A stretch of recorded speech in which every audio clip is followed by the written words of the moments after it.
Disproportionality is when there is an over or underrepresentation of a demographic in special or gifted programs relative to the proportion of this demographic in the overall population of the school. When students are incorrectly identified, that affects their right to free and appropriate education, as well as their least restrictive environment. Students may be placed in special education classes which are neither appropriate nor least restrictive. We know from our reading of the journal article, Does Access Matter? Time in General Education and Achievement for Students with Disabilities, that increased time in the general education classroom has a positive correlation with increased scores for reading and math. It is a concern because students who are culturally and linguistically diverse are being placed in special education when they do not have disabilities. This can lead to lower expectations of the student, stigmatization, and has connections with the school-to-prison pipeline. In the video, How the School-to-Prison Pipeline Ruins Young Lives, it notes that 32% of youth in juvenile detention have been diagnosed with special needs, and kids who were incarcerated are 67% more likely to be back in jail by the age of 25.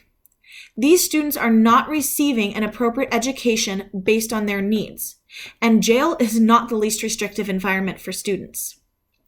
Affected most by disproportionality are those who are culturally and linguistically diverse. One reason for that can be inappropriate assessments. This goes with our thoughts on non-discriminatory evaluations. These inappropriate assessment practices can be the result of inadequate training or effective language proficiency testing for students whose first language is not English. Standardized testing also remains biased. Even behavior evaluations, such as the Basque, are fallible to teacher biases. In the article, New York Times story on special education got it wrong, says Dan Losen. He noted that the IDEA has serious imperfections, but it absolutely requires that all eligible children are identified. There is also the problem of controlling for things like teachers' perceptions of behavior, which are more likely biased and an illegitimate contributor. Sometimes teachers are so concerned that they find every child who might have a disability, they let their biases cloud their judgment and refer a disproportionate amount of CLD students. From the minority overrepresentation in special education video, Federico Waitaler noted that poverty is not a good predictor of minority placement in special education, because the overrepresentation is mainly seen in subjective disability categories.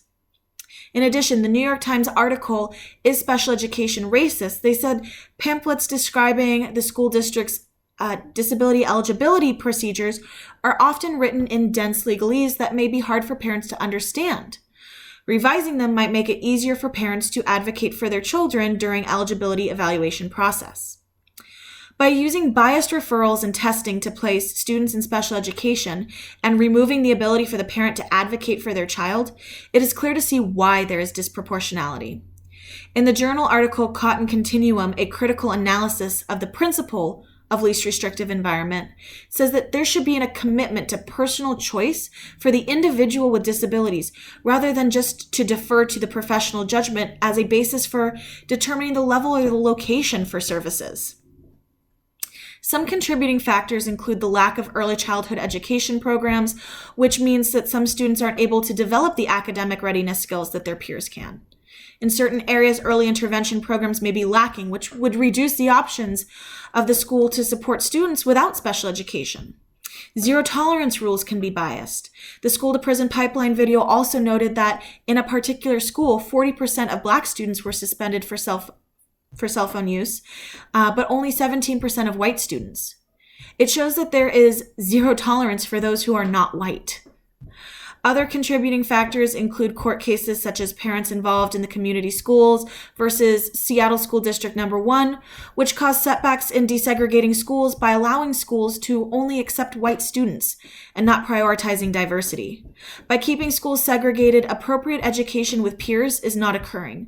And all of this must be taken into account when discussing disproportionality.